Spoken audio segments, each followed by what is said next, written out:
This is the First Read Ultimate Spider-Man podcast where we discuss Miles Morales, the one and only Spider-Man. I'm Zach, and joining me as always is Lil Jon and the East Side Boys. Welcome back to us, Zach. What's up, John? Not much. How you doing Not on much. this I'm fine... just drinking my shitty Starbucks coffee. Yeah. You were telling me you got some bones to pick with Starbucks. And now I can do it on air for everyone to hear. Okay. So what's wrong with the mega corporation that we all love, John? Well, try and explain to us why we shouldn't keep drinking the thing that we're all addicted to. Well, it's important to remember that even before they started doing all these things, they were still tremendously overpriced. Mm-hmm. So now that's just another reason, But anyway, Zach, they used to give out sleeves and stoppers in your coffee. And now you have to ask for them. Are you serious? I'm working my way up towards.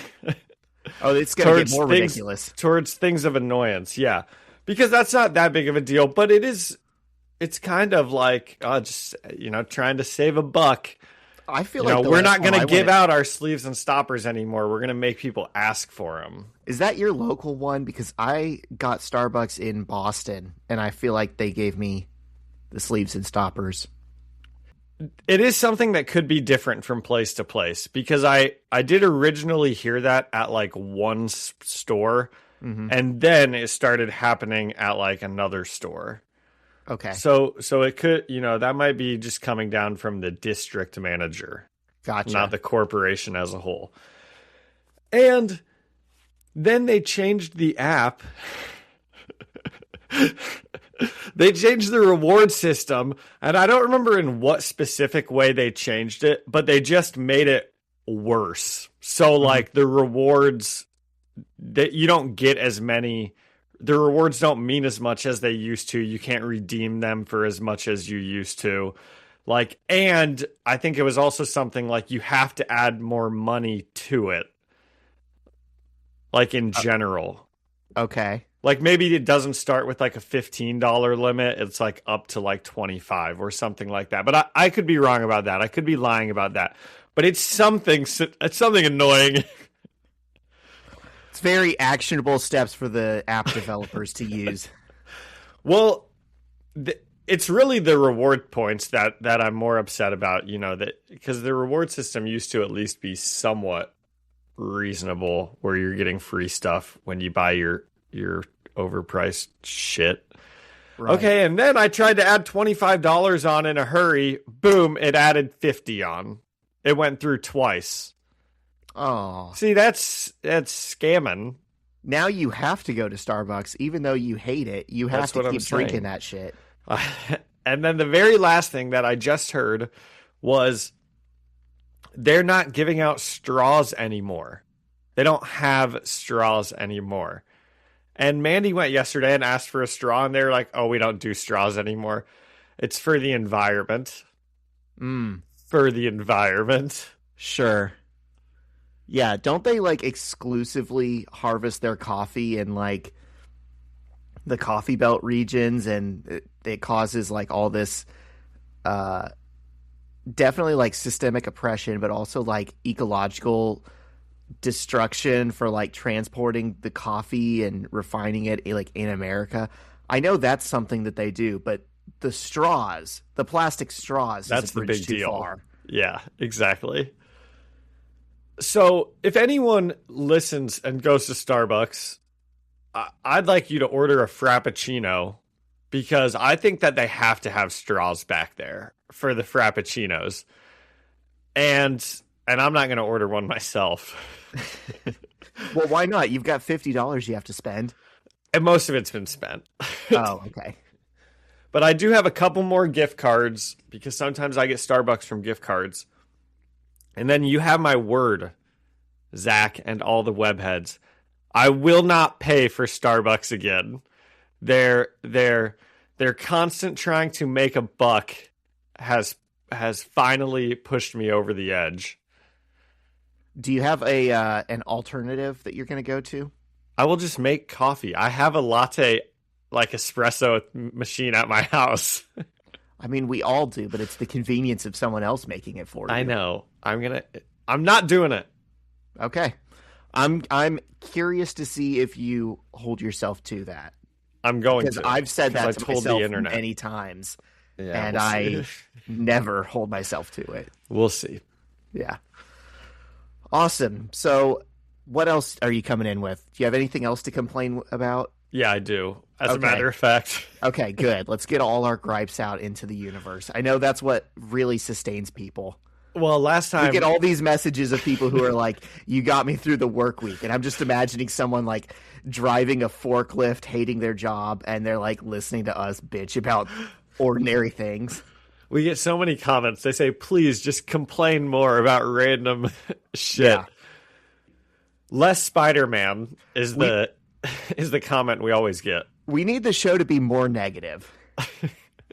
Well, last time we talked, I said, Zach, I've got terrible, terrible news because I couldn't go to the Foxy Shazam show because the volleyball tournament Final Four day was set on that day. And then like 6 days later, 6 or 7 days later, I checked the CYO calendar and our date had been changed to the 24th, the day after the Foxy Shazam show. So I drove down to Grand Rapids. My buddy and I went to see him. It was so much fun. I got a bunch of videos. Did you stay for Hell the Sun? Yeah, we did. And we saw the band before them also. We were very close. Yeah, sounds like it because you told me something. We got to touch the. That's okay. We got to touch the keyboard of that guy whose name I'm sure you know. Sky White. They're very cool. I made a joke to you when we saw them that I don't think you got, where you said something about the keyboardist, and I was like, "It's Skylar White, yo," because that's actually his name. That's really funny. And then it was just an awesome show. Here are some differences between this one and the one that we saw together, if you're interested in them. Please. I liked Eric Nally's outfit more in this one. Okay. Was it loud? There's one. It actually probably wasn't as loud, but he had a cool haircut where like one side of his head like was like more shaved. Oh yeah, I saw that on Instagram. And he just had a sweet black open jacket, and he was going also a bit more crazy than I think he was going at ours. Like he was doing like splits and tumbles and those quick drop downs where he can drop down and bounce back up. He was like doing them like crazy. Oh, the stuff I said that they used to do, and I'm like, oh, they're getting old now. Well, maybe he still did that a little, but it probably had to do with the fact that was the last show of the tour that we saw, and this one was more early on in it. You know, they're still in their first month. Yeah. So he probably has a little more energy. It was still great. None of these are downplaying, you know, the show that we saw. It was much shorter. It was a bummer. It was only like 40 minutes probably. Mm-hmm. Maybe even if that. I don't know. Time flies. But they did play Oh Lord, even though it wasn't on the set list. I think it was a spur of the moment decision. Or maybe he says that at every place. Right. But he was just like, I think we're going to play Oh Lord tonight. And then they went into it. And you can see what they play at the previous shows because of the internet, and it doesn't show that they've been playing it. Wow. They saw you in the audience, and they were like, we know this guy's been hyping us up on his podcast. We got to put on a show. Dude, most people were not there to see Foxy, so I was pretty hyped, you know. Did it seem like... So I've never seen them as like an opening band before, and I've always wondered, do they win over the crowd, or were people kind of confused? Gosh, well, we were so close that I really only saw the 2 rows in front of us. but everyone seemed to be having fun, and I was obviously getting after it. I think maybe people maybe knew who they were, but maybe not, because most of the crowd were in Hail the Sun gear. Mm-hmm. And then there was like the odd person that was in Foxy Shazam. So I don't know. Zach, maybe they did see me going so crazy and they're like, okay, we got a real one here. Yeah. Yeah, third time's a charm. Next time you see them, they're going to say, we recognize that guy. Get up here on stage. You're singing with us. Yep. Well, I do have one video where I took it and like all you can hear is me screaming the lyrics to "Oh Lord." Yeah. So that's where Mandy was like, it doesn't sound like the crowd is very like, it doesn't sound like they're very loud, but I don't know. Yeah, I can sing along now, or I can film. I learned very early on you can't do both. And then one thing that you will be really proud of me for is during Hail the Sun, there were certain parts of the crowd that were moshing, and I got some good moshing in. Hell yeah, John, you got after it. I tried to do my best Zach impression, and I was just bouncing around with all those guys.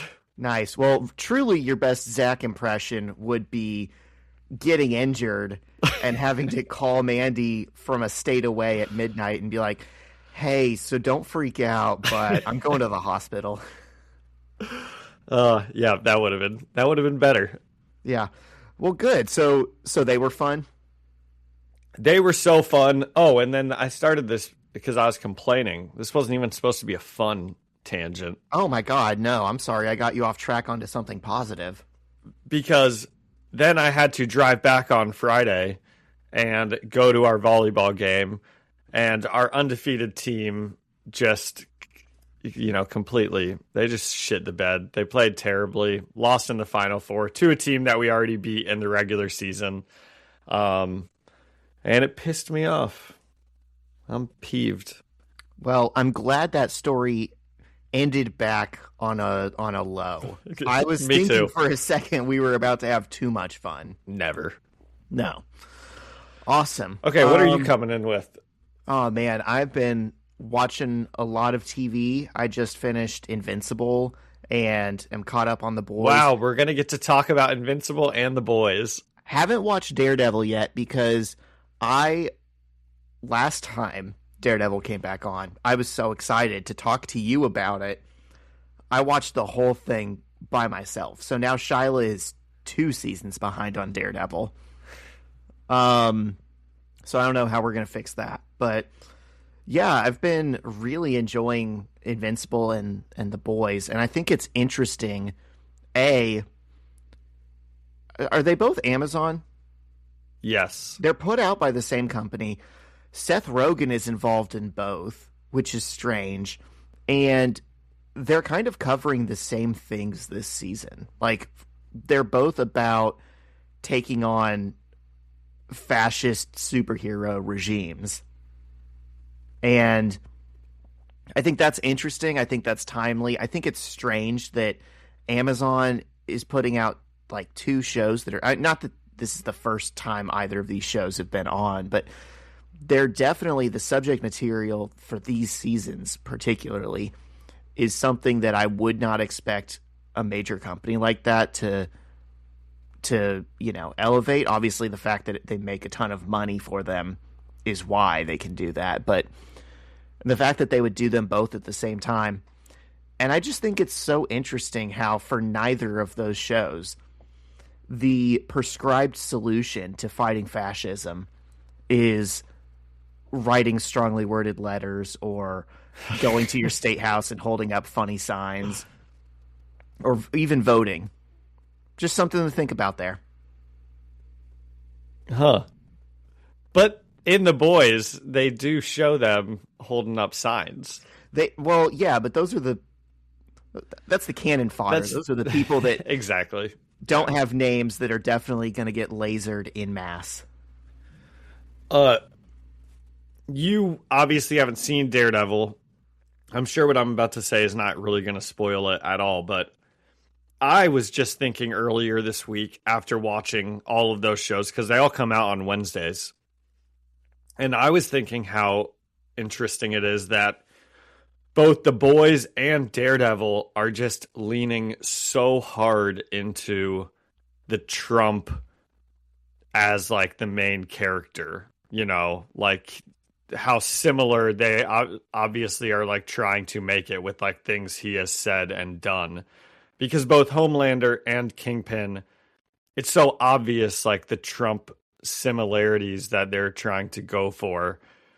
And it made me think, I wonder if this has always happened and just didn't notice it, like putting politics in, like putting real life politics, not just like political messages or like things, like having stand-ins for real people.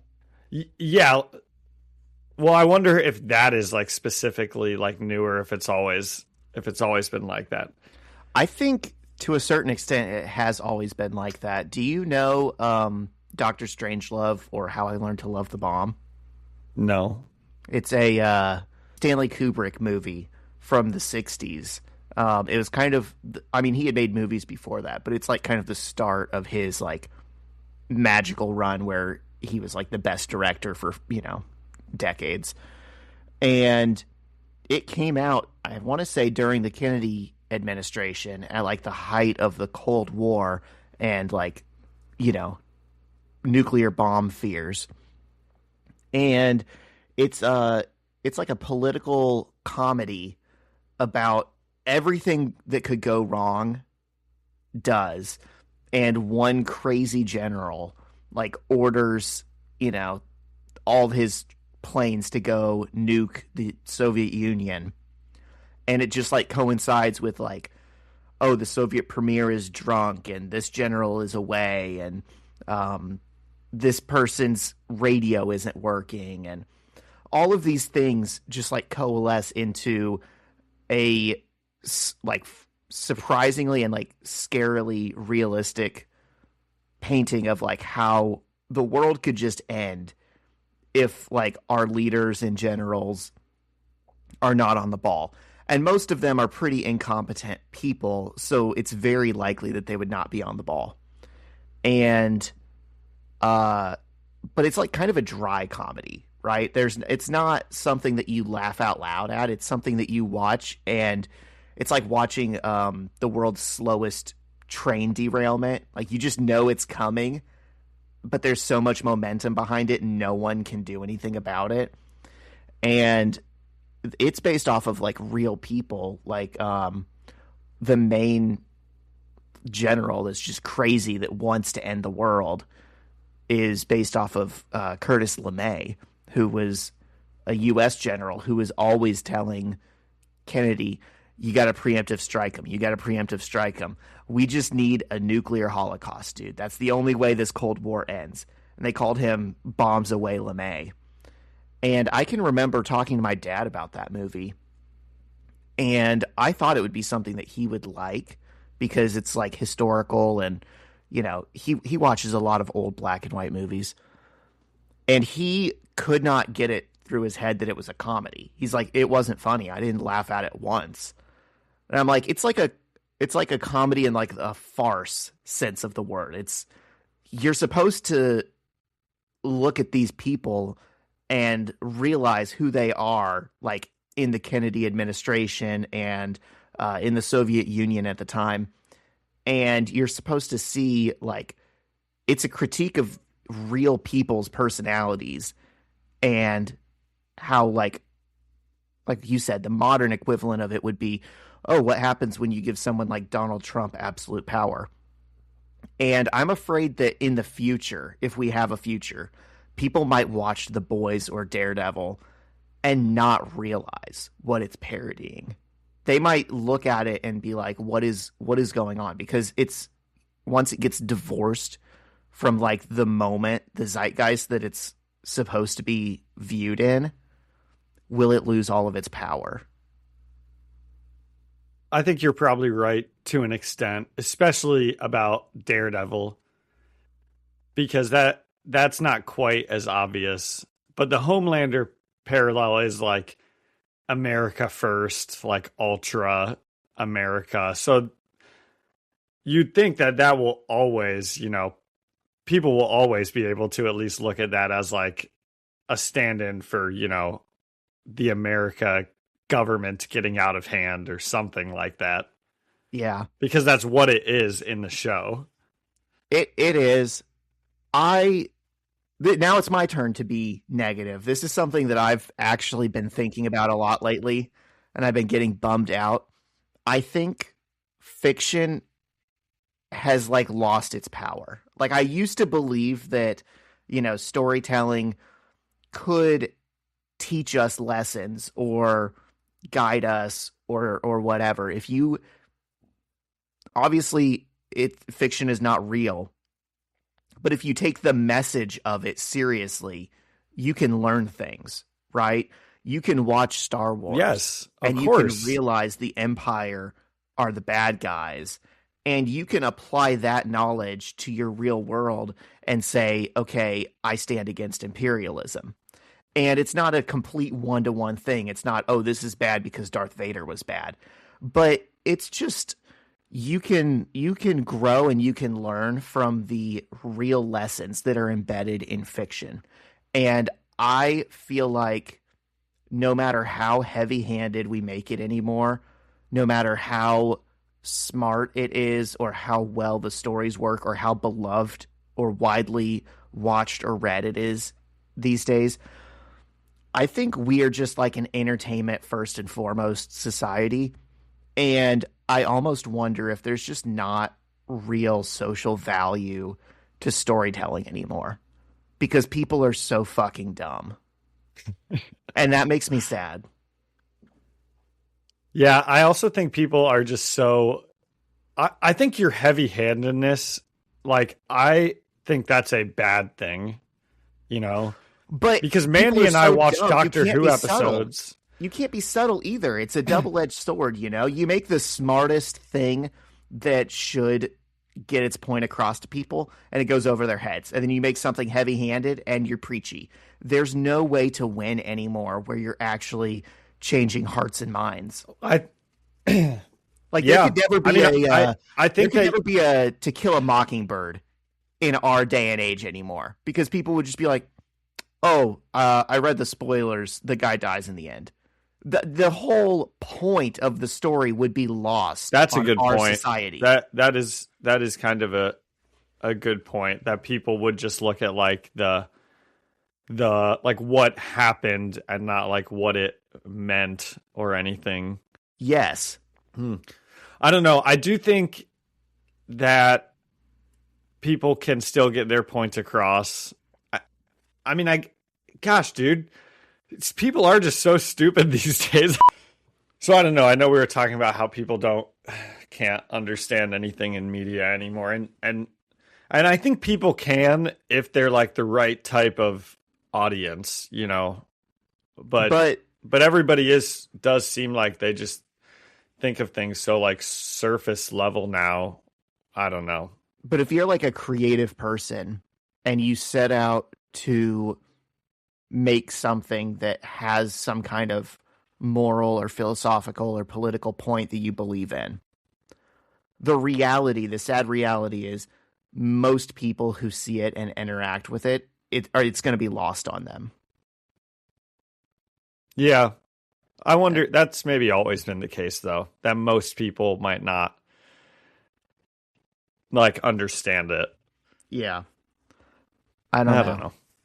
Anyways. All right. 30 minutes. 30 minutes in. Let's go. All right. And we still have to talk about Daredevil and Invincible at the end. Yep. All right. Let's send it over to our sponsor, Negativity. Every business says they're better. But the ones that earn and display the BBB seal back it up. It instantly identifies businesses that are committed to operating with integrity, honoring promises, and telling the truth. Makes you wonder why every business doesn't have it. So look for it, because it's looking out for you. That's why it's the sign of a better business. and find a better business anytime at bbb.org.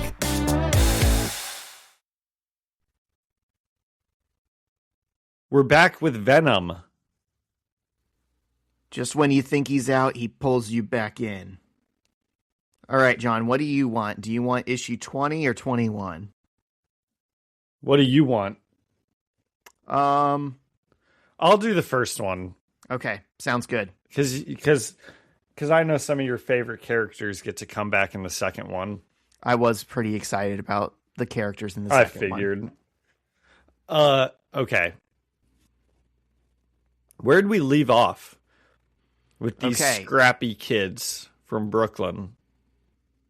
I just edited the episode that actually went up today, and we recorded it a while ago. So for our sake, Betty Brant was getting close, she thought, to finding out who the new Spider-Man was, and her evidence led her to the assumption that it was Jefferson Davis.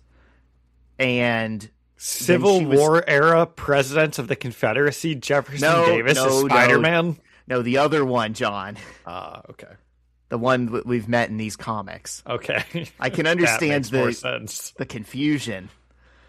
And Venom killed her as she was figuring it out. And now, presumably, Venom believes that Jefferson Davis is Spider-Man.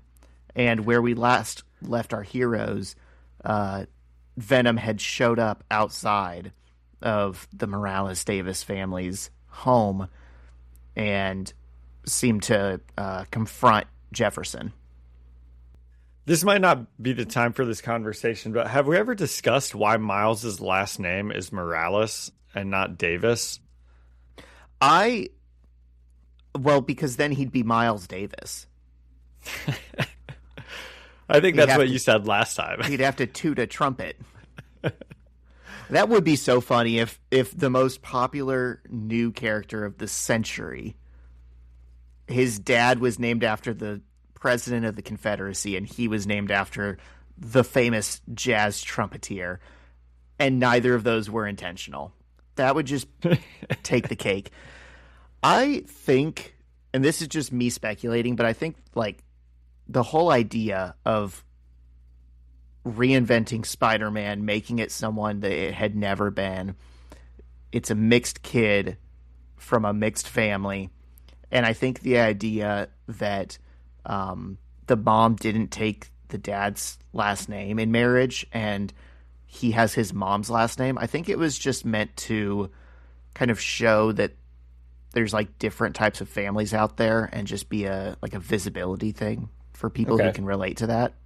Okay. But I'm not sure that Bendis has ever talked about it explicitly. And then, Venom shows up at the house because he thinks that Jefferson Davis is Spider-Man. And we're still not sure who Venom is. Like, how he would know that Betty Brant was close. And I'm still thinking it had to do with her phone call to the other editor in the paper.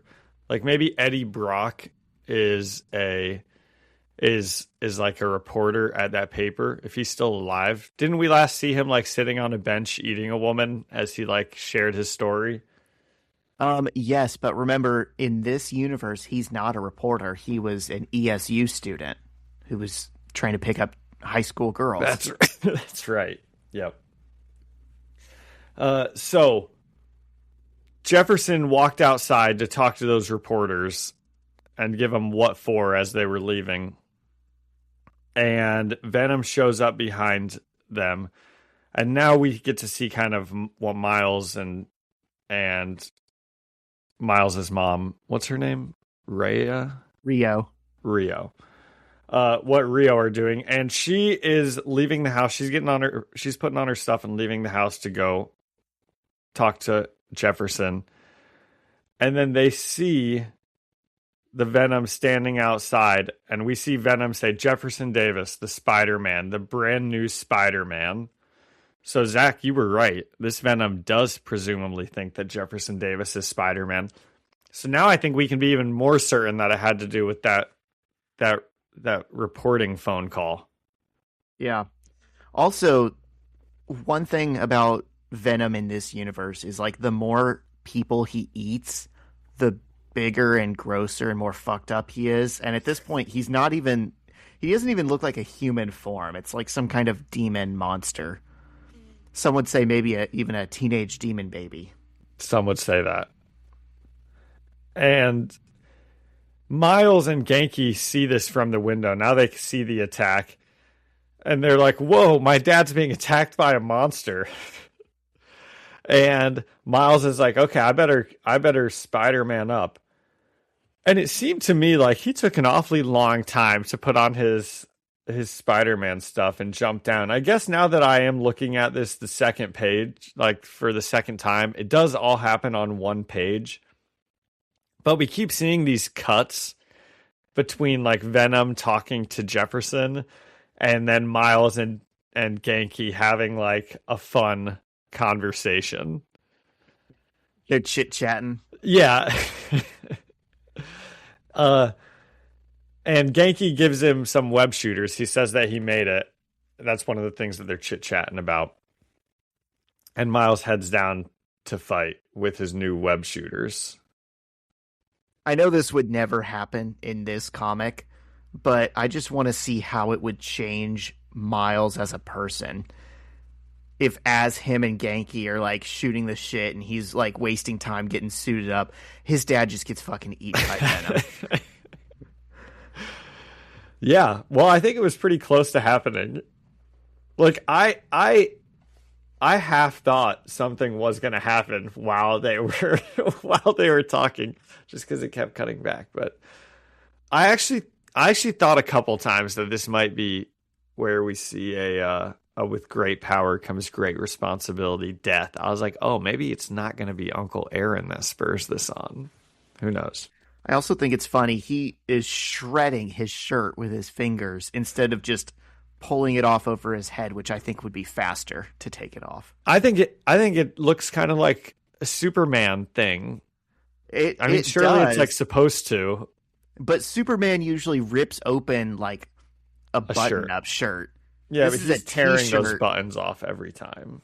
This is just a t-shirt that he's like shredding, and he's going to have to keep ripping at it. Dude, you can take off a t-shirt so fast. Yeah, that's what I'm saying. He wasn't moving quickly. So he eventually jumps down, and he's thinking to himself, he's like, I know this thing because he's seen it before. He saw Peter fighting this thing when it was much smaller. I don't think it looked like this much of a monster, though. And he says, Peter Parker fought this thing. How did it end up here in front of my house? And then Venom says, oh, so Spider-Man isn't who I thought he was. You're much shorter in person. Let's see who you really are. And so now Miles is like, oh, did he think my dad was Spider-Man? How did he even get close to this? Because this would be pretty upsetting for Miles, even though he doesn't know he's Spider-Man. Because, yeah, it means someone is getting close to the truth. Right. Hey, rewind for a second. You missed a part that I think is kind of funny where he's like, needs to talk to his dad and be like, sir, you need to get up and move. And he's like, this is not going to work. He's going to know I'm his son. And he says something and then he thinks to himself, what am I doing? An English accent? So he's putting on his voice. Jefferson Davis. Get out of the street, bloody son.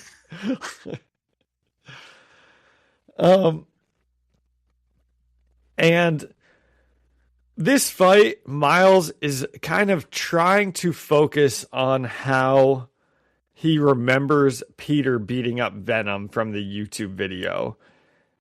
And is Peter fighting this thing in his Peter outfit? Do you remember the episode that they're like showing us glimpses of? John, I'm glad you asked. Because I recognize this as Mark Bagley art, and I was like, I want to find out what panel this is from. And I fucking did. So, did you use ChatGPT or did you do it yourself? No, I just scrolled through several comics on Marvel Unlimited. I love that. Because I don't believe in ChatGPT. They would have given you the wrong answer. They would have. It was from issue 38 of Ultimate Spider-Man, and it was on... I don't have the page. Fuck, I don't have the page number. Oh, no. Oh, here we go. It was on... No. It was on page 17. It was panel 1. And this was the issue where Peter just, like, looked out the window. He was in class, and he looked out the window, and Venom is, like, standing on the football field. So he didn't have time to change into his Spider-Man costume. He just had to go down there and kick ass. And it'll come back up later, but I think we actually saw this out of time. There's something in this that doesn't make sense later. Huh. Well, people would have... This must have been a moment where we were like, they would figure out he was Spider-Man. He's fighting Venom. Right, but he was fighting Venom in the rain wearing a hood. Oh, okay. But yeah, in this shot, you can see a very clear, like, someone gets a video of his face. And I thought this was a coloring mistake. His hair is darker here than we would ever expect it to be. Probably just because it's wet. It was dark that whole issue because he was in the rain. Ah. So Miles is trying to, like, remember how he eventually beat him from that video. And he's like, heck with it, just shut him down. And he just goes to web Venom in the face. And the webs just drip right off the face, right off of Venom's face. And at the same time, Genki and Miles both do the, like, oops, and it, like, smacking their head with their hand.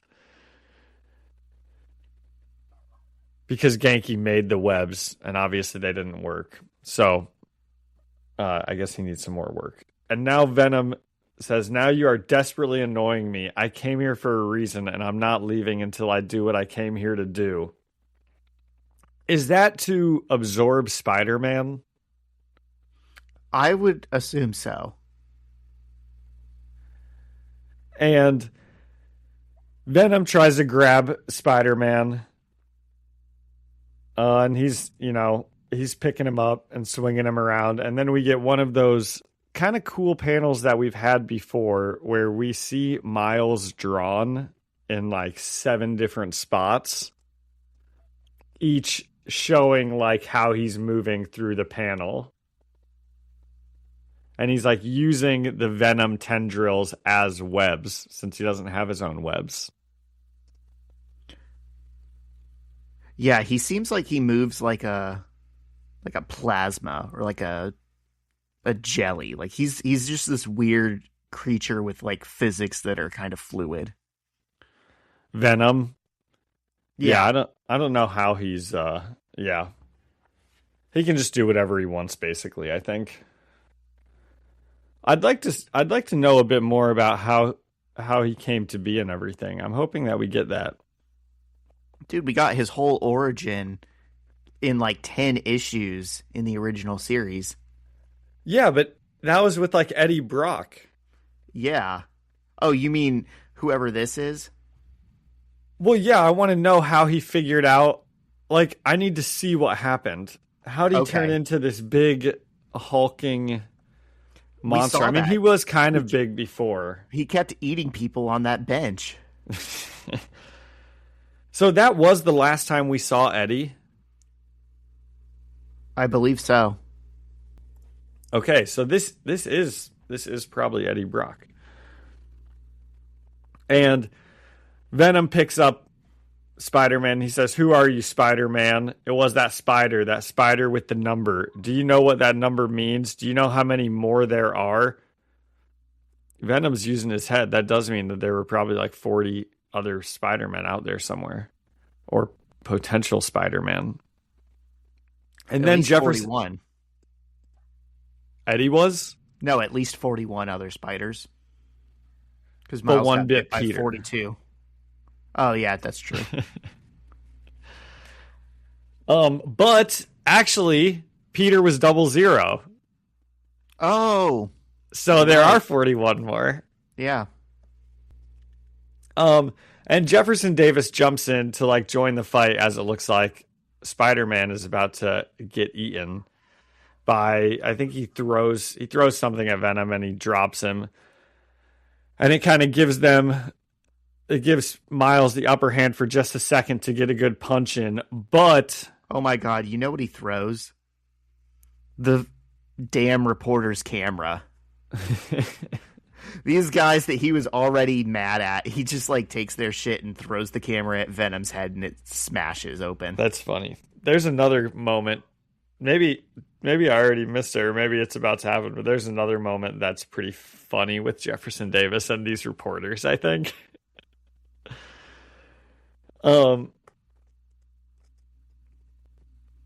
Did I miss it? Sorry, I'm going back. Oh yeah, it was where he punched the guy. Did that already happen? Yeah, that's where he got that. He literally punched the cameraman, took his camera, and then threw it at Venom. What a plan. Yeah. Jefferson just sees this happening, runs in for no reason, just punches the cameraman. I had to look at that one 4 times, and I was like, what just happened here? Jefferson Davis, you chaos agent. I love how he's the most upstanding normal citizen, and then the second the veneer of civility breaks down and Hydra starts taking over the country or Venom starts attacking, he's dude, he's about that smoke. Dude, he's got a darkness in him. He was waiting to just take out some violence on some people because there truthfully was no reason to uppercut this guy as hard as he did. I kind of love Jefferson. It was like a huge sucker punch. He was just running by and then clocked him. Yeah, no, he got him right in the jaw. What's his job again? Dude, I hope he's a boxer. I don't know that we've ever heard his job, honestly. Or Rio's. I thought she was a nurse, maybe, but that's maybe in the movie. I don't know. You're probably right. So in helping Spider-Man, Jefferson gets Venom tendrils him, and he gets thrown away, and it looks pretty bad. And this is where, like I said, I was like, oh, he's going to die helping Miles. This is going to be a big moment for Miles. And they call an ambulance for him, but it is very much up in the air, I would say, whether Jefferson Davis is going to make it or not at this moment. And Miles finishes the fight with Venom. He's still trying to rack his brain on how Peter stopped him in the video. And when you looked back, did you see how did he stop him eventually? He didn't. So at that point, Venom was much smaller and weaker, and a bunch of cops showed up and just shot the shit out of him. And Venom kind of made a strategic retreat into the sewers. And Peter thought he was dead. Well, then it's a good thing that at this moment, a bunch of cops show up and draw their guns on Spider-Man and Venom. And while this is happening, we see Jefferson Davis is unconscious on the ground, and they're still trying to get an ambulance en route to him. And Miles is trying to explain to the police that he's not on the same side as Venom. And the cops start blasting at Venom. But it's interesting that you say this is how, he kind of got stopped last time, because these bullets do not seem to do anything to him. And he just charges through them and he gobbles up the police chief. Yeah, this Venom is clearly much stronger now than at any point when Peter had fought him. Yes. And like you said, he's just a demon monster. He doesn't look like any type of human at all, except that he is has 2 arms and 2 legs, kind of. Yeah, and his tendrils really, in effect, mean he has more than 2 arms. Yes. He has 2 arms with fingers, but he can pick stuff up and throw it with his tendrils. He's kind of like Doc Ock in that way. Yes. Like, it makes it scarier when you think of it as this is not just Venom. This is like Venom mixed with Doc Ock. Yeah. And Miles has an idea. He can't remember what Peter did. So he has an idea, and he says, maybe it's time we tried a little Venom blast. That's interesting. I didn't think of that. But, like, it's called a Venom blast, and he's fighting Venom. And he says, I have to stop forgetting I can do that. And he tries to, he Venom blasts him. And it seems like it does do something, because Venom says, what did you just... And then he, like, screams, and I think it explodes him. So that was a pretty good one. Yeah. Because that combined with the gunfire. It has, like, a delayed reaction. Yeah, that's right. It does always take a couple seconds for it to go off on the person. Which I like the fact that they call it a Venom blast. Because it's like, yeah, if you get bit by something, it doesn't kill you right away. You know, the venom like gets into your blood and you know, the symptoms get worse and then you die. Yeah. And Venom explodes and he pours into the sewer just like last time when he escaped. And Miles thinks to himself, he's pouring into the sewer. Is he dead? Wait, was that thing? And then he realizes he's getting away. And the cops start blasting at Miles, and he has to do a big flip and run up the wall, which we saw Peter do so many times whenever the cops would shoot at him. And he gets away. And then the ambulance finally gets there for Jefferson, and it's, you know, they load him up into the ambulance. It's very, very in the air. He does not look good. Yeah, they say he's unresponsive, breathing irregularity, severe blunt head trauma, apneic oxygenation. I don't know what that means, but it doesn't sound good. Yeah, and the EMTs are like also talking amongst themselves, and they're like, I don't like the way he fell. And one of them says Spider-Man slapped him. And then the other says, do we really need another Spider-Man? So they're also blaming Miles for all of this. They kind of remind me of the EMTs in Hot Rod. I don't know if you remember this scene, but it's one of my favorite lines in the whole movie because it's so understated. Rod gets back home and some EMTs are like walking out of his house and they're talking about his stepdad. And one of them just says, I give the old man a week. The other one says, really insensitive, Jerry. Yeah, that's great. It's just a funny bit when like the son hears the EMTs like saying some really fucked up shit. And the issue ends with Miles and Genki watching the ambulance drive away. And Miles kind of, you know, goes to hug Genki, and he says, it's my fault. Yeah, I've seen enough. This guy he's the new Spider-Man for sure. This is the most Peter Parker thing. Yes, you're right about that. It is. The whole fight, everything about it, like you just kept saying, oh, this is how it happened to Peter. This is how Peter did it. And it's directly in front of their house. Yes. Which he even thinks like, oh, this is how Peter died. I need to get this away from my house. Right. Need a nice work-life balance. But it's funny that he keeps looking up to Peter and he's like, how did Peter Parker handle this thing? He had all the answers. He knew what he was doing. And he's specifically remembering a time when Peter Parker didn't know what he was doing and was like, what the fuck is this thing? And wasn't even in his Spider-Man outfit. Right. Like, bro, you're closer than you know to how he was in that situation. What is our rating scale? Out of 10 smashed news cameras. I love that. That's one of our best in weeks, I think. That was such a funny moment in this issue. There's probably no shortage of things he could have thrown at Venom, but he already wanted to throw that camera.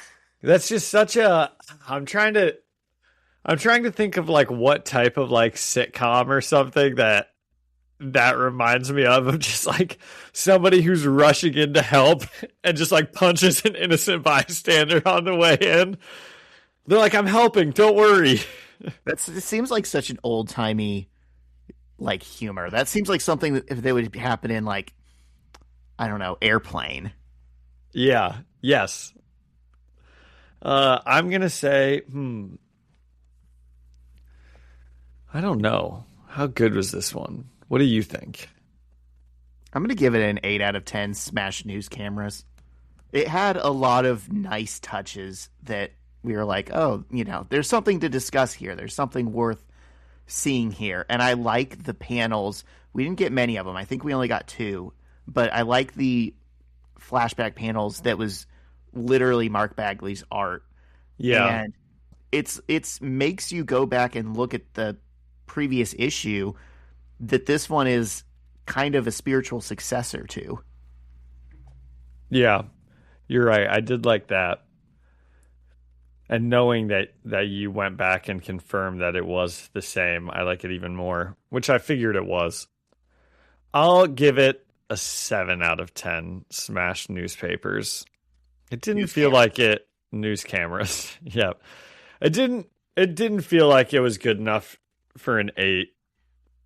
Just because it felt standard. Like good standard, Here's the thing. Is it a super ambitious story? Absolutely not. Is it well executed? I think it is. Yeah. With a little more info about Venom, I'll be waiting for that issue. The Venom reveal and everything. Because it seems like he's not actually going for Spider-Man. He's going after the spider itself. Oh, okay. Is that what you think? Yeah, because he was asking Spider... He could have just consumed him if he wanted to, but he was asking him, where are the others? Where are the other spiders? Oh, and you know what? The person that Betty Brant called to, like, set up her whatever, I'm pretty sure she said, I have the spider. Oh, yeah, she did. She said that to somebody. I think she either said J. it to Jonah Ned Leeds. Jameson or to the other person. Yeah, to the guy she called. Yeah. So the clues are there for Ned Leeds to end up as Venom. We'll see. Also, it didn't really come up in your issue, but I have an interesting theory about Genki after editing last week's episode. Okay. I think he's autistic. I mean, truly, this guy, he doesn't pick up on social cues whenever Rio is like, Genki, you need to leave. We're having a family discussion. He's just like, kicks his shoes off, gets something out of the fridge, sits down on the couch. Is like, all right, whatever, don't mind me. Doesn't get social cues at all and is hyper fixated on Legos. I think Genki might be our first autistic character in this series. You could be right. Maybe we'll see if Brian Michael Bendis has ever said anything about this. He's not canonly autistic, but we all know what that means, Zach. Right. And that's what AI said, so we can safely assume the opposite. Okay, good. All right. Ultimate Comics All New Spider-Man issue 21, Venom War. We've got Miles swinging with Gwen Stacy on the cover while Venom tendrils are wrapped around them. So that's a good start already. This is surely supposed to evoke Gwen Stacy falling. Oh, you think so? I think so. That's the first thing that I thought of. I was like, are we going to get a Gwen Stacy falling issue here? So I don't even associate Ultimate Gwen with that because so early on in Peter's series, it was like they flipped that and they did it with Mary Jane. Remember, Norman threw her off the bridge, Yeah. and Peter thought she was dead for a second.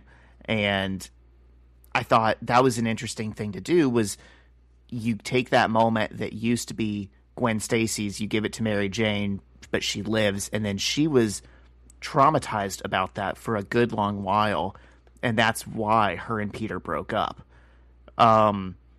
Gwen, in the Ultimate Universe, had her own trauma, which kind of also does involve Venom, because she got eaten by Venom and she turned into Carnage. Yeah. Yes, which I'd kind of forgotten about. So this cover, it's interesting you say it reminds you of her falling, but it also kind of references her death in both of the universes, because it's got Venom on this cover too. Yeah. How did she come back to life? The Carnage entity, when it absorbed her consciousness, was able to like mimic it, and it took on her form and it took on her memories, and it thought it was Gwen Stacy, and physiologically it was Gwen Stacy, and then they just like exorcised the Venom out of it, and they were like, well, if it walks like a duck and it quacks like a duck, it must be a duck. Never have to talk about that again. Okay, so we open in Brooklyn, and we've got Gwen Stacy standing in line at a coffee shop, and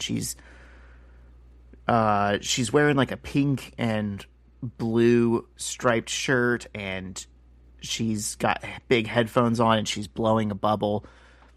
I mention all of this because I don't think she looks like Gwen Stacy in this issue, and I don't think Mary Jane looks like Mary Jane. At least not the original versions of them that we were shown. There's been this undercurrent going for a little while where Mary Jane turned into this like shy, goth, emo reporter girl. And she's still doing that here. And I just don't understand why they changed them so much from how they were originally presented in the early issues of Peter's series. Because it almost feels right here in this scene like their roles have kind of been switched. Well, maybe they haven't been hanging out. All this stuff happened. I'm like really delving into their psychology, okay? But maybe there's a chance that Mary Jane always kind of idolized Gwen and wanted to be more like her. And Gwen kind of always thought the same thing about Mary Jane. And now their lives have like split apart, and they are kind of trying to be more like that person, that they, without even realizing it. Yeah. I think that is a good hypothesis, and I think that might be what they're trying to do here, because when they meet up and they're looking at each other face to face, the contrast is stark. You're like, wait a minute, it looks like you two are wearing each other's clothes. Yeah, especially Gwen. I mean, you'd like never see Gwen from the first 160 issues dressed like this. And Mary Jane has not one but two black chokers and like a dozen piercings, and is like covering her face with a big hat. It just doesn't seem like Mary Jane either. Yeah. So Gwen gets to the front of the line and starts to order, and realizes that the barista taking her order is Mary Jane. And Mary Jane's like, hey, Gwen. And she goes, you work here? And she goes, kinda. Hey, a job is a job. I thought she still worked at the hot dog on a stick, but I guess not. Or corn dog on a stick. I would think that she'd be doing some reporting or something, but maybe that's all just freelance, just trying to get scoops. I'm also wondering why they're in Brooklyn, because they live in Queens. Like, why would you... That'd be like me getting a job as a barista on the north side of Indy. It just seems far for her. But uh, Mary Jane's like, "You look good." And Gwen says, "How come you don't ever call me back?" And Mary Jane goes, "Did you call?" And she's like, "Yeah, like weeks ago, but I got the message after you weren't answering. What's going on? Are you mad at me?" And Mary Jane says, "Can we not do this here?" And Gwen says, "Is it about Peter?" And Mary Jane is just dodging her questions. You can tell she's very uncomfortable. She's working. She does not want to talk to Gwen. But right then they see on the TV behind them, it says Spider-Man Brooklyn Monster Attack. And the events from the last issue are on the news. And we see, it says local hero beaten in front of family. And it shows Jefferson getting loaded into the ambulance. So apparently the news reporters, A, had a backup camera, and B, weren't that mad about him getting punched and still called him local hero. Local hero. And they're like, "Oh my God, turn on the sound." And the Starbucks manager is like, "Hey, you have a line. I don't pay you to stand around and talk to people." And Mary Jane throws her apron and hat at the guy, and she goes, "You barely pay me anyhow." And the girls run out of the store together. So I like that. They clearly, there's some awkward tension between them, but when it comes to Spider-Man bullshit going on, they both know, okay, we got to team up here. We've got a role to play in all this. Yeah. And something else to think about is maybe if Starbucks saved money by not giving away straws, they could pay Mary Jane a little bit more. Then she wouldn't have had to quit in such a huff. That's right. Yeah. Corporate wage theft. The CEO of Starbucks could probably buy the Iron Man suit, but Mary Jane Watson doesn't get enough money to live, to work. It's bullshit. I really like when we don't forget about Peter's characters and cast. And they're very fun when they come back. It's always good seeing them. They pop in and mentor Miles. Because, I miss those characters so much. So we get to the hospital. I'd love to see Kong back. Oh, I don't think that's going to happen. Kong would be... What would his role even be in the story at this point? I don't know. You're right. He's run his course, I think. You know who I think would be fun to see is Flash Thompson. I think, obviously, there's been a bit of a time jump, right? I think Peter's friends should be significantly older than Miles at this point. I think they should have maybe even graduated high school by now. And I think it would be really fun to see Flash Thompson as the washed up jock that is a real estate agent and is going bald or something. And that's no shade. I'm going bald and real estate agents make way more money than me, and I was never the cool jock. But I just the other day I walked by a house that was being listed by my city's old quarterback, and I just thought that was so funny. It's oh yeah, you become a realtor. Well, that would be a really funny thing to include in the background. Like how you saw it, just on a sign or a park bench or something. Just nothing crazy front and center, but that'd be a good little touch. Need insurance? Call Flash Thompson. Anyways, so they're wheeling him into the hospital, and there's a lot of conversation. We've all seen the medical shows, someone's yelling out the heart rate and someone else is saying get an IV, and someone's, she's freaking out. Rio's like, Jefferson. And Zach, Jefferson Davis is 35 years old, they say. Oh my God. Zach, I'm older than that. That's very troubling to me. Yeah, I want him to be much older. I did not enjoy reading that little bubble. But somehow I believe that Rio is 35. Yeah. She looks 28. But Jefferson always looks like Samuel L. Jackson in the Capital One commercials. He does. Yeah, and they're still blaming Spider-Man. They're like, Spider-Man did this? Spider-Man was fighting some kind of monster and he got in the way. And someone's like, Spider-Man, I thought he died. It is funny how much they all, like even the doctors, are talking about, you know, how no good Spider-Man is as they're trying to save Spider-Man's dad's life. And back at the Morales apartment, it's interesting that they call it the Morales apartment, not like the Davis apartment or the Morales Davis apartment. I came up with my theory on all the name stuff when I was asking you about it earlier. I was thinking about it. What's your theory? My theory is we know Jefferson Davis had this life of crime kind of thing. So I'm guessing that Rio that's her name, right? Yeah. Okay. RIO, is that? Yeah. Okay, I'm guessing Rio got pregnant and Jefferson Davis kind of wasn't in the picture and Miles was born and then he maybe realized he had a son or decided he wanted to be in the picture, but Miles had already been named, right? Rio probably thought she was going to be like a single mother.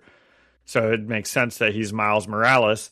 They live in this apartment, and now Jefferson Davis comes back when maybe Miles is like 6 months old or 2 months old or whatever, and moves in.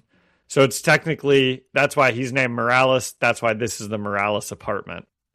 I mean, that's possible. I'm sure that is the reality for a lot of people. And that's kind of what I was saying is like, I think Bendis was trying to make a more diverse, modern family in this book. And so Maria Hill shows up and she's walking around talking to the cops. And she's like, is Spider-Man still around? And they're like, no, ma'am. And he says the monster that he was fighting. And they're like, oh, no, he disappeared. And she goes, is anyone in pursuit? And they're like, ma'am. And he goes, pursuit, where you chase after the bad guys. And they're like, it didn't exactly go down the way you... And she goes, eyewitnesses? And so she's kind of like chewing the cops a new one for like, why aren't you doing your job? Why didn't you pursue the thing? She doesn't even know at this point that they were just shooting wildly at Spider-Man into people's apartments. I'm sure she'll have a field day when she finds that out. And we see Miles is sitting on the step and Genki is there talking to him. And he's like, this isn't your fault, man. And Miles is doing the Spider-Man thing where he's beating himself up.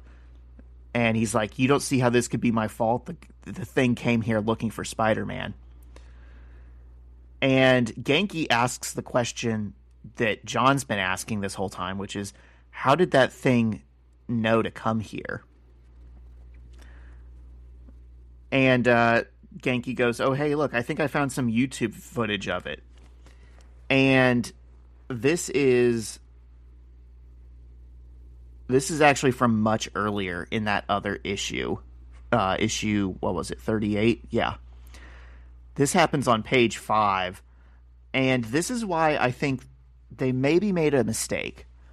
Because this scene that they're showing on Genki's phone actually happens outside of the school.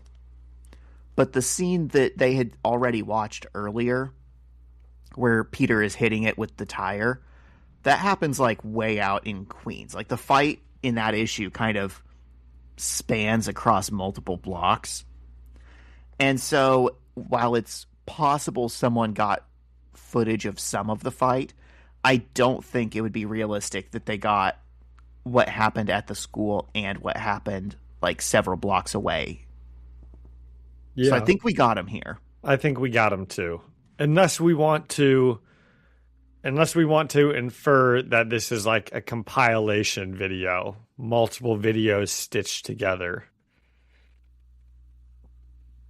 Yeah, but if they had that the whole time Peter Parker was alive and they never figured out who the Spider-Man was, everyone in this universe is like dumber than a box of frogs. Yeah, we got him. And he's like, so watch this footage. It's not very clear. It's kind of dark, but that's the same thing, right? And Miles says, with great power comes great responsibility. And Genki's like, what? He goes, it's what Peter Parker used to say. It's why he was Spider-Man. But a day like this, I think it's the reason I'm not supposed to be Spider-Man. Instead of fighting that thing, I should have grabbed my mom and dad and swung them away from here and saved them. Instead, I got into a fight that I had no idea if I could win or lose. And my dad... And Genki tells him the truth, and he's like, if you would have ran away, that thing just would have chased you. How is that a better plan? You got that thing away from your parents as best you could. And Miles says he's going to the hospital, and Genki's like, your mom told you not to go anywhere. There's nothing you can do. And Genki says, remember when my dad died? Remember how much help we were? All they do at the hospital is tell you to stay out of the way. And that doesn't mean your dad's going to die. I'm just saying that we've been here before. We know what happens. The best thing you can do is find out what this was and why they did it and how they know who you are and shut it down before it happens again. I think this is a really strong showing for Genki. He is showing emotional intelligence and like real help for Miles that we have not seen yet before. You know, he's been there to joke around with him, and they call him like the guy in the chair. But here in this like really hard time for Miles, Genki is actually like being a really good friend. Yeah. And just then we hear from off panel, we think we can help, and you turn the page and it's Gwen Stacy and Mary Jane Watson standing there. They're kind of posing. They're posing like, for sure. They're serving looks. They're like, but first of all, let's get off the street. And they start doing this thing that they'll do for the rest of the issue, where they like finish each other's sentences in a really cool way. I almost wonder if this is not literally how the girls are acting, but this is like how the younger high school boys are seeing them. Like, this is what they look like and sound like in Genki and Miles' eyes. Because they just look so cool and older and, like, confident and competent. And again, they totally look not like themselves. Mary Jane's shirt says punk on it with an I know. exclamation It is so... Yeah. It is a funny, like, page turn. Because neither of them you would ever see looking like that in the whole run that we've read. And they're talking and acting like they're the ultimates. Like, come here, youngin'. Let me teach you a thing or two about being a superhero. Well, they are the experts here. They're the experts. Right, but like just by proximity, I guess. Yeah.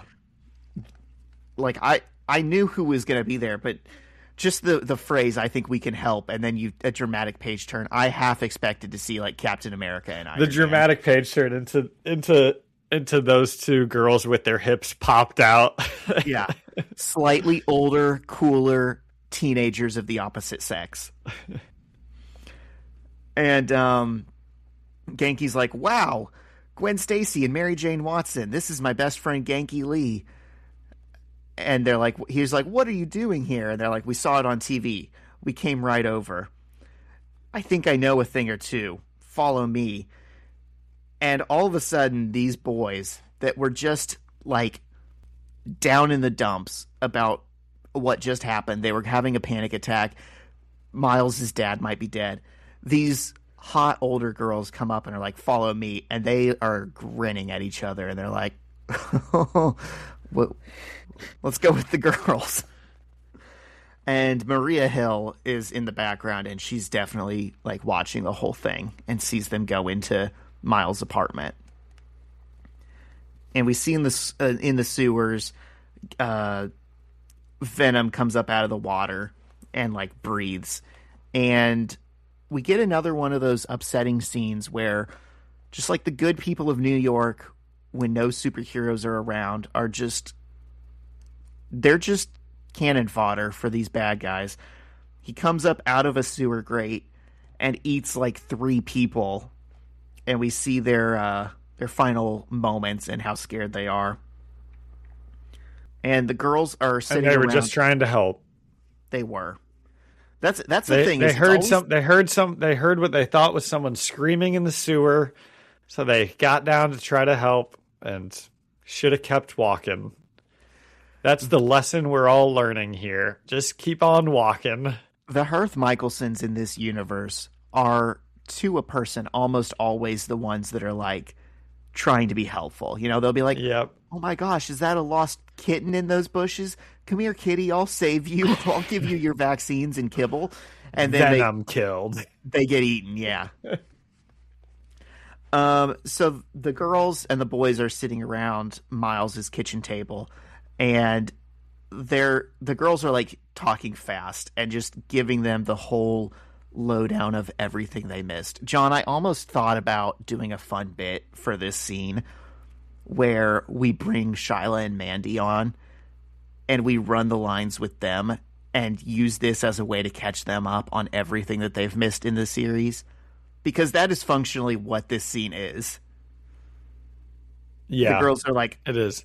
But it's also helpful when you haven't read the issues in 2 years, you know. Or if there like, were there people is some who stuff just that started with the Miles stuff. Yes, you're right. Because I had completely forgotten that like Venom killed Gwen. And when we get the eventual page turn and you see her as Carnage with the Gwen Stacy haircut, it is genuinely terrifying. I hate the way that looks. And I was like, oh yeah, I forgot I hated that picture so much. We're not even on that page yet, but I'll just talk about it, I guess. Right below it, Sarah Pacelli draws Gwen in the exact same like position, and yeah, I compared the hair and everything. Framing. It's identical. Yeah, her hand is on her shoulder in both pages. It's very creepy. It's like in the first Sam Raimi movie where there's like the flash and you see the Green Goblin's face for a second over Norman, and there's like a little scream noise. You're like, oh my god, that was disturbing. So the girls are finishing each other's sentences, and they're like, Peter Parker's father was working on a cure for cancer, and he accidentally created it. And Miles goes, Peter Parker has a father? And there you go, everyone has a father. He died when Peter was a kid. And Genki's like, and he created that monster? And Gwen is like, no, he created a cure for cancer that someone else turned into that monster. And she's holding up an iPad that has like the Daily Bugle article that says research scientists among dead in plane crash. I like how they just had a PowerPoint ready on their iPads for the day that this conversation had to happen. Mary Jane must have put this together already for news. But it's also like they practiced their spiel on the train over, because they're like giving a good group project. And she's like, Peter's father would never let them use it for like the military or anything. It might have been what got Peter's dad killed. And they explain what a symbiote is, and they're like, it needs a host, a body to become what it is. And they're like, obviously it thinks this is where Spider-Man lives, and obviously it's right. And Gwen figures out, maybe it thought your dad was Spider-Man. And they're like, but I know now it definitely knows he's not. And they're like, how do you know so much about all this? And Mary Jane looks at Gwen and is like, you have to tell him. And she's like, I used to be one. I was killed by one of those. I was killed by something just like this. It took my life juices. That sounds gross. My genetic whatever, and I was a part of it. I was a monster. And then this is where we get the disgusting page of her face as Carnage. So did Gwen kill a bunch of people as Carnage? I don't think she ever killed. I think they stopped her before she could. That's good. But I kind of wish... Like, here's the thing. If you're going to use the Ultimate Universe as a testing ground to do weird-ass stories and one of those stories that you're committed to already is that Gwen was killed by Carnage and came back as Carnage, I still feel like it's a waste to not let her keep the Carnage powers. I think it would be so cool now if we got to see a Gwen, Carnage, and Miles Spider-Man team-up issue. Well, maybe we will. Maybe that's how they're going to beat Venom. We can't because they took her powers from her. She's just a normal girl now. I think that was a mistake. And she says that. She's like, then thanks to Peter, thanks to a lot of things, I was separated from it. And here I am. Now I don't remember much of what I'm telling you. I'm just repeating what Peter Parker told me. And Mary Jane's like, she was dead. This is an insane miracle. And Gwen says, I got a second chance. A lot of people who came into contact with this thing were not so lucky. So I'm telling you, this fight you had with the thing tonight, it could have gone a lot worse. And Genki's like, what is death like? And she says, infinite nothingness. And he just goes, I knew it. And they're like, the Venom has deep-rooted DNA genetic connection to the Parker bloodline. It was originally created from Peter's father's DNA. It stalked and hunted Peter once it realized who Peter was. Now with Peter gone, it may just be looking for you because you're like him. You're Spider-Man. So whatever was special about Peter Parker genetically, you might have the same thing. And Gwen's like, you were bitten by a spider too. Just like Peter. Peter was bit by a spider that was being genetically experimented on at Oscorp. And so they're all kind of piecing together like how the spider had powers and everything. Did they know who Venom was originally? I mean, they haven't said Eddie Brock yet, so do they even know? I'm sure Peter would have told them. And obviously Gwen knows who Eddie is because he came on to her. Yes. And they're talking about an Oscorp facility that got blown up, and they're like, look, it's all linked, it's all together. The exact same lab where Peter got bit by the spider. And Mary Jane says, I know. I was there when he got bit. I kind of wish this would have been a good moment for them to show the panel from issue 1 where the spider actually landed on her. Because it bit Peter, and she's standing right next to him. And then it like jumps over to her shirt and she's like, eek! And brushes it off and someone steps on it. While we're doing Blast from the Past, that would have been a good panel to show. Definitely. And just then someone's like, excuse me, what is going on here exactly? And it's Maria Hill standing in the Morales house, which is super illegal. And she flashes her badge. What if the door was open? Is it still illegal? Yes. Okay. Yeah, a cop cannot just enter your house because the door was open.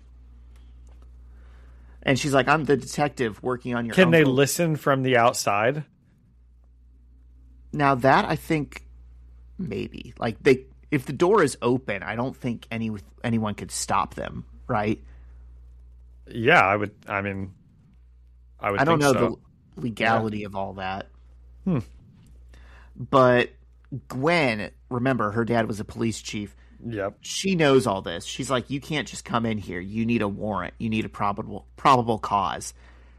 And Maria Hill tries to flex on her. She's like, I love when Law and Order has everyone thinking that they know the law. And she goes, my dad was a cop genius. And she's like, right, you're Gwen Stacy. Your dad was Captain John Stacy. My condolences. Wouldn't wish what happened on him to anyone. And Gwen's like, yeah, great, you should leave. And she goes, I can't help but wonder what these two ex-girlfriends of Peter Parker's are doing at this house. And the kids are just like, please leave. And she's like, you're in a lot of trouble, young man. The thing you fought tonight, 2 days ago, a reporter from the Daily Bugle was killed by that thing. So Maria Hill definitely knows that Miles is Spider-Man. And she's like, I can't help you unless you help me. Anything you want to share before things get worse? And Gwen, I love how Gwen is like taking control of the situation. She's like, we don't know what you're talking about, and we don't have anything to say to you. And Mary Jane, being a great reporter, says, and my tablet takes great HD movies. I'm making a movie right now of a police detective breaking and entering a private home and threatening minor children. And Maria Hill's like, this isn't a game. People are being hurt. People are dying. And she leaves. And I'm so proud of the girls for standing on Zach. business. They got rid of that crooked cop. Was she being a crooked cop? Well, she was definitely breaking the law. Like, everything the girls said, like, you can't just come in here. You need probable cause. You need a warrant. Like, you can't just talk to minors and try and like get them to confess to things. That's all true. All of that is so true. Yes. I think I'm just maybe I'm just a little used to Maria Hill being a good guy. You know? Because in all the movies, she's good. Well, in all the movies, she's like, here's the thing. She's like a cop. She works for the man, you know, she works for S.H.I.E.L.D. If you think that S.H.I.E.L.D. is good, then yeah, that's good. But if you're like a little distrusting of the government, then she's a suit, you know, she's a fucking Fed. Yep. It's two sides of the same coin, John. Yep. The MCU movies are kind of propaganda. Just a little bit. No, you're reading into that. Okay. Anyways, Gwen was like, she goes after Miles. She's like, what the hell, dude? You were about to tell her everything. She could be the Venom for all we know. And Genki's like, oh yeah. And Mary Jane says, you all right, kid? I think it's so funny that the girls keep calling both of them kid. Like, like you said, they should be quite a bit older. I know. I'm reading it as like a dynamic where Miles and Genki are like the freshmen who think they're hanging out with the hot seniors. And Mary Jane and Gwen are like, oh, we have to go babysit these younger kids. So we cut back to the hospital, and Rio is talking to one of the nurses, and they're like, they're going to talk to you about your husband. And she's like, just tell me if he's okay. And she's like, ma'am, it's not my place. And just then, Venom busts through the door and enters the hospital. And it seems like Venom is still after Jefferson more than Miles. I don't know that we can confidently say that, because maybe he just thinks Miles will be there. I think it's a safe assumption that Spider-Man will keep trying to protect these people. That's true. So Venom's using some critical thinking. Yeah. Okay. All right.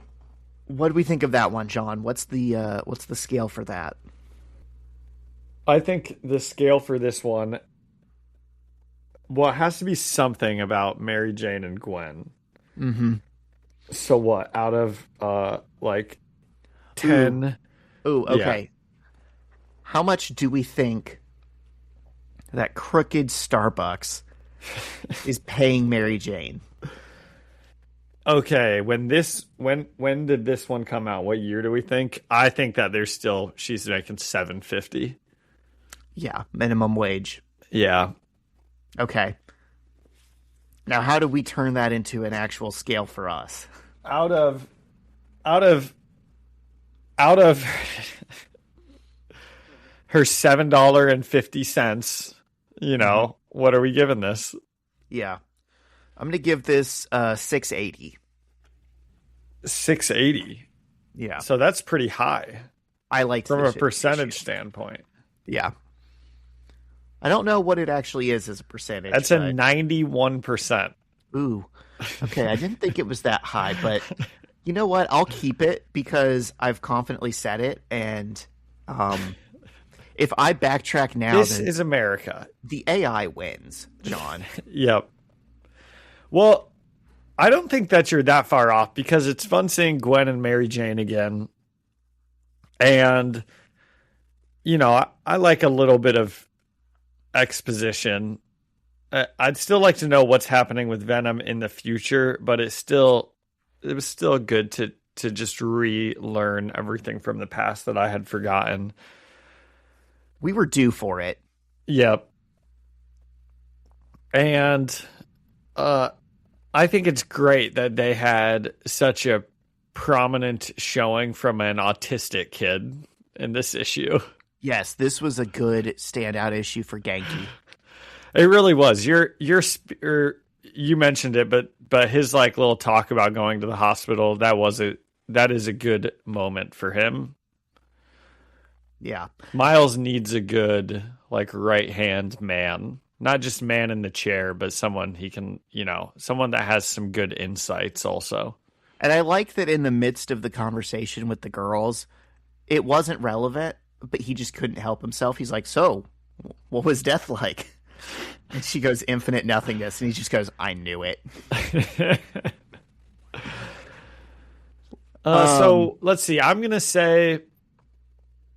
think I'll say a 6.5 out of $7.50 at Starbucks, which is an 87%.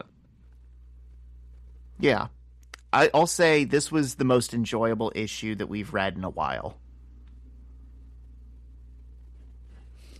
Was it? I think so. And it piqued my interest. Well, what is Mary Jane's deal with Gwen? Like, obviously she does not want to talk to her. Why aren't these girls best friends? They've got Right. so many shared life experiences. Well, that might be what Mary Jane's trying to get away from. But I like the fact that when shit hits the fan, they can put all of that aside and just go handle business. Yeah. They put on their coolest senior girl outfits. Mm-hmm. And they go and they're like, boys, we can help. That actually is like one of my favorite traits about Mary Jane in general. Like in the regular Marvel universe, there have not been a lot of good things on the Spider-Man front in several years now. But one of the things that I have really liked is how much Mary Jane is hanging out with Black Cat and the fun dynamic that they have, where it's like you would kind of expect them to be like, catty and bitchy to each other and like be rivals or whatever. And instead, it's just so fun to watch them be like, no, girl power. We love each other. We're going to be a team. We're going to go solve crimes together. Doesn't even matter that we don't actually have powers. We're just... Well, we read one where they team up because Yes. Spider-Man's like out of commission. Yes.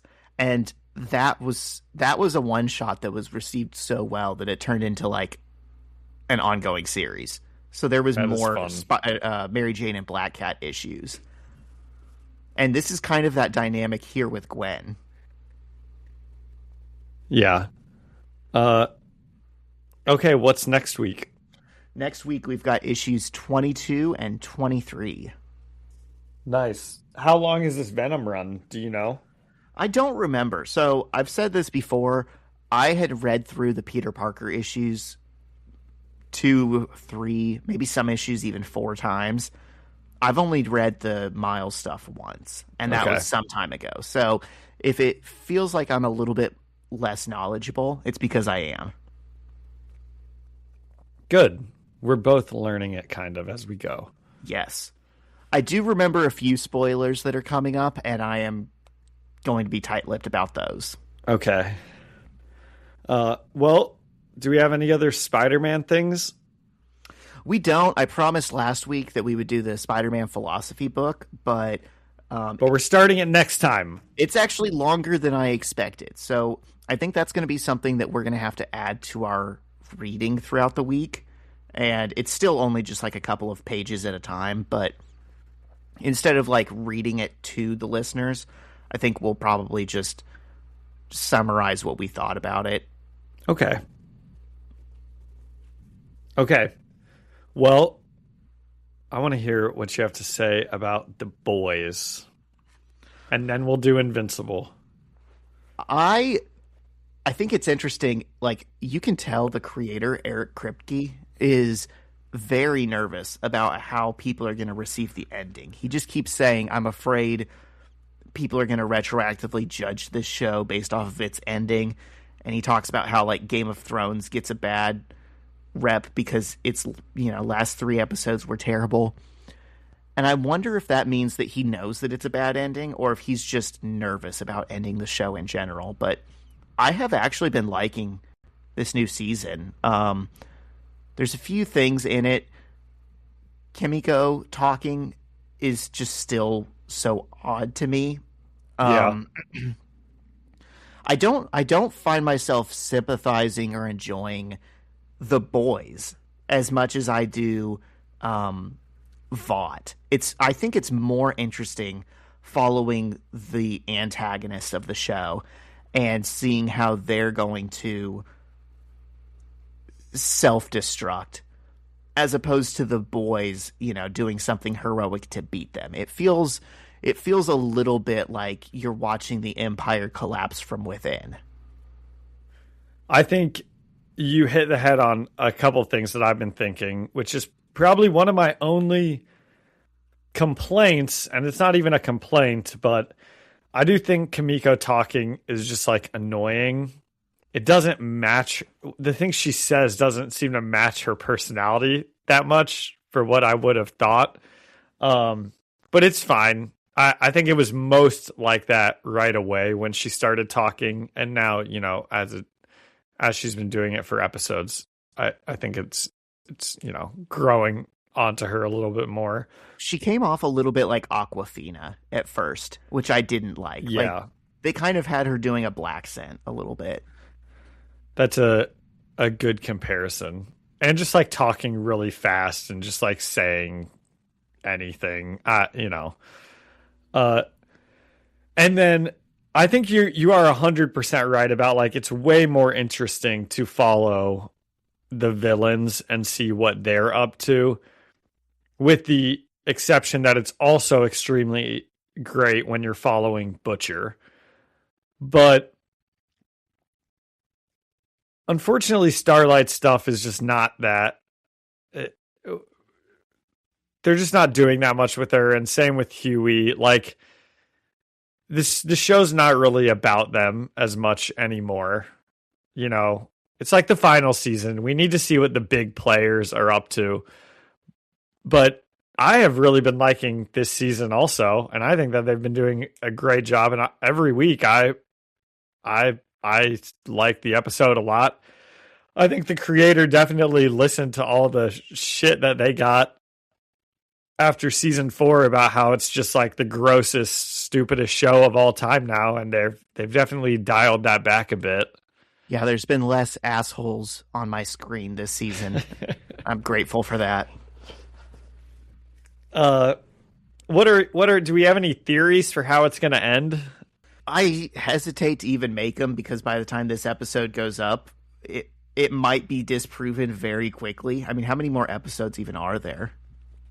I think there have maybe... I'm not sure. I am afraid it's going to wrap up very quickly. It feels like we've been through several episodes now where not much happens. And unless there's a lot more episodes this season than I think there will be, I think they're going to have to rush a conclusion. There's only been 4. I think in the past there have been 8, but I wonder if, since it is the last season, if there's like going to be a couple more. I was really hoping we'd get to see some of the Gen V characters. Like, I thought they were setting Marie Moreau up as like the person who could maybe beat Homelander, but it seems like that's not going to be the case at all. And then I also saw the other day that they're canceling Gen V. There's not going to be a 3rd season of it. Yeah. I think that all those characters will show up for like an issue, but I don't think they'll be part of the like finale. I hope that they're not. I don't care about those characters. And when I heard it was canceled, I was kind of like, good. That means it's going to end when this season ends. I'm not going to have to watch Gen V about, this stuff just to know what's going on. I think Soldier Boy is the most like welcome addition ever to the cast. He's great. And dude, I don't know how it's going to end. I have no idea. I think there is a chance that it might end with Homelander just like winning to a degree. I don't know, in the last episode, now that I say that, in the last episode where Billy Butcher is talking to him in the like room, you know what Yeah. And he's talking in his awesome accent, and he's like, before I take my last breath, I'll have you. I was like, okay, so he is going to kill Homelander by the end of this season. Like, that line is going to get paid off. Probably in a way that means he's going to die as he kills Homelander, and he is going to be perfectly okay with it. So I think something like that will happen. I don't think that they're going to do soup genocide with the virus. Right. That almost seems like the most depressing way to end it. And it is interesting that simultaneously that is a proposed solution in The Boys and Invincible. Yeah. I think that is a bit where they're like losing the public with this like discourse and like this like fascism analogy, because if you are trying to put out a fictional story that posits a solution to like a fascist superpower that governs over all of us and seems unbeatable, well, we don't have a virus that can just kill all the bad people. There is no genocide option that like the ordinary people have where you can like debate, oh, is this actually good? Is this bad?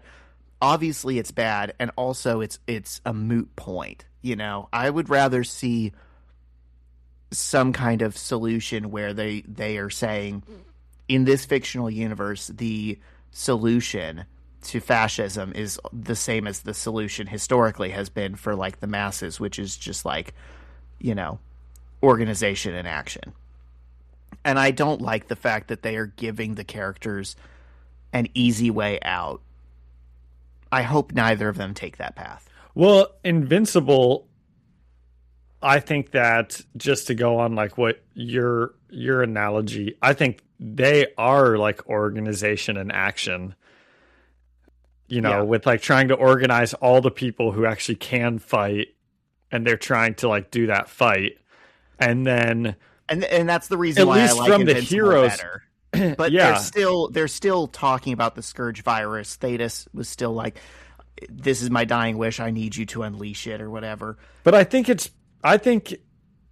the show has made it pretty clear that that's not the good thing to do either. Right. You know, I think maybe it was one thing when it only would take out all the Viltrumites, but now that we know that it would also probably kill Earth, it's like, well, they're not going to do that. You know? Yeah. I'm more okay with how Invincible handles the Scourge virus than how The Boys handles like their virus. I think that I still don't love the discourse of it. It's kind of like when people talk about the mutant metaphor in X-Men and how it kind of loses its power as an analogy for real life people and marginalized groups, when you're like, okay, but the mutants actually do have power. Like they actually could, you know, rob a bank or blow your head off or something. Like they kind of are walking nukes, some of them. And this is where the analogy for power gets messy in both of these universes, because the superheroes, the Viltrumites or the people with like V, that is like a, I don't know, like a race. Like that is an actual genetic thing where you would have to eliminate all of the good ones along with the bad ones. And I think that is a fraught metaphor for like dealing with oppression. That's like the people who misread things and are like, oh, Israel's bad, so therefore the Jews are bad. No, you need to be able to like have more critical analysis than that and realize that it's not your criticisms about Israel are not about the Jewish people. It's about like this specific nation. Yeah.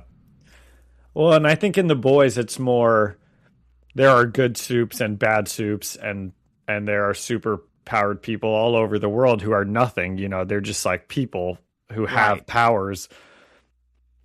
But in Invincible, all of the Viltrumites are bad, with the exception of maybe Mark, who would be the only, if it killed all the Viltrumites, he would really be the only innocent, person who would die from that. Because otherwise they are trying to kill all the Viltrumites, right? They would just punch them all to death if they could, you know.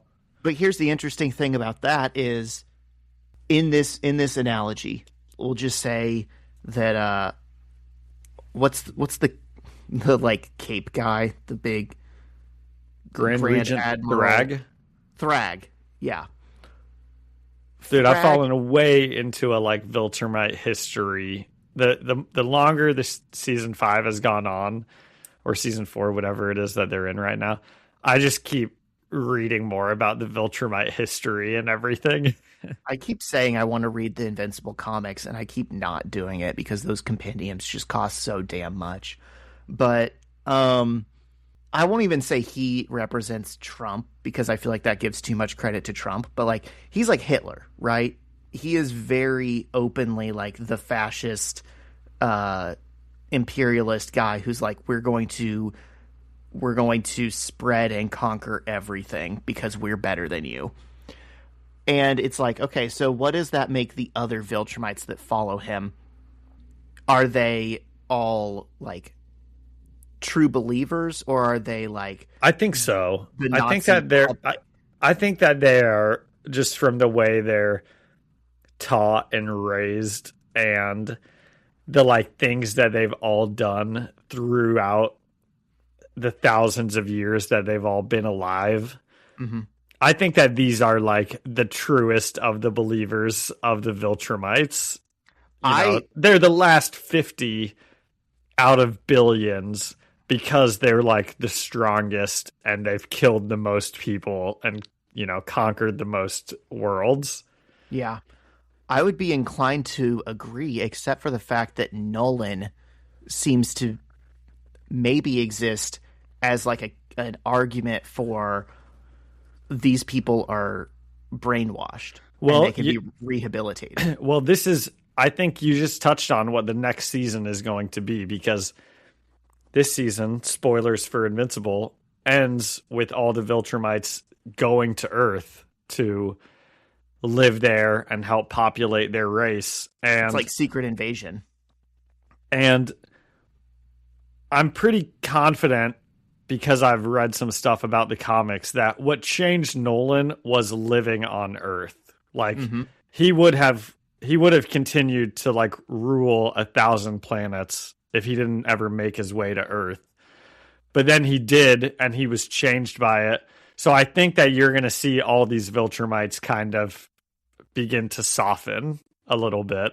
That's what I was getting at. And I was wondering, so is the eventual solution the de-radicalization of more Viltrumites until they can all stand up to Thrag? Which I think would be an interesting place to go. Obviously, I haven't read the comics. I don't know if that's what they're going to do, but I'm wondering, are all of these Viltrumites so far gone that they are necessarily enemies, or will some of them have a similar experience as Nolan? Well, I love Krieg, the guy with the eye. I love that like the last thing you see is him like smoking on some Harley, like wearing an eye patch, like holding some girl. Yeah. He's like all in on this biker persona. Yeah, he's living his best life on Earth. Yeah. You've got to think that would be nice. You get like a little vacation from just constant planet conquering work. They're like witness protection.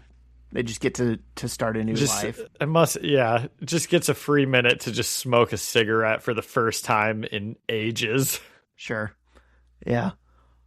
All the Nazis go to Argentina and start anew. Both shows I think are good, and Daredevil's good.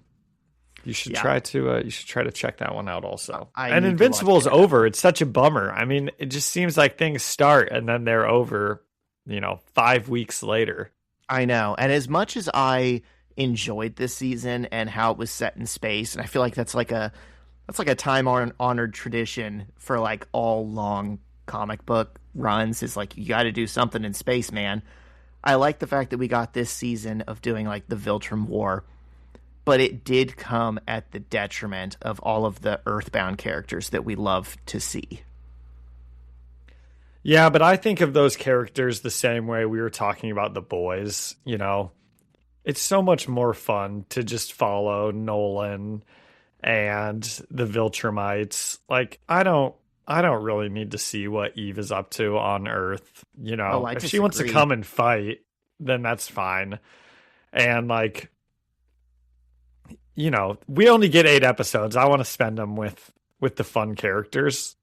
I just think so many characters in that show are fun. Yeah. We didn't get the Guardians. We didn't get much of Cecil or Donald. Yeah, Robot and Monster Girl being stranded is probably something that will come up in a big way. I'm just guessing. Yeah. The thing I like the most about Invincible is how everything comes back. There's so many balls in the air, and every single one of them ends up landing exactly how and when it's supposed to, or at least so far it has. Yeah. Which I think is something that every comic universe tries to do and is judged on how well they land it. And it's like Invincible is just the most intentionally told superhero story I've ever seen. Yeah. One reoccurring thing that I get tired of every single time it comes up is whenever the Mars animals come and the Sequids get their episode every season, and I just can't stand it ever. And I'm so glad that it seems like we're finally done with it. He punched that guy through his head, and now the Sequids are no more. Until until they're not. Yeah. It's all playing off of existing comic book tropes of like, you've never actually seen the last of Venom. There's always the villains are these like constant threats, and that's why we need superheroes. Is there's never going to be a day where we're just without this threat. Anyways, you got anything else about it, man? That wasn't really a yawn because I was bored. That was actually, I thought it was going to be a sneeze. That's why I muted myself. Oh, gotcha. And then it went away. I was like, I guess I'm boring him. No, not at all. That was a sneeze that didn't come through. Let's see. Do I have anything else on either of those shows? No, we'll probably think about it. We'll probably talk more in a couple weeks. Sounds good. Yep. What about you? Anything else? Not really. We're out of here again. Another great one in the books. Yep. Thank you to all the webheads for listening and leaving us a review or a comment. You can find us the First Read Ultimate Spider-Man podcast on Spotify or Apple Music or anywhere else you listen to podcasts. And you can come chat with us and leave us a comment on Instagram at First Read Podcast. Send us an email at firstreadspidey@gmail.com or find us on YouTube, the First Read Ultimate Spider-Man podcast. See you next time, Zach. See ya.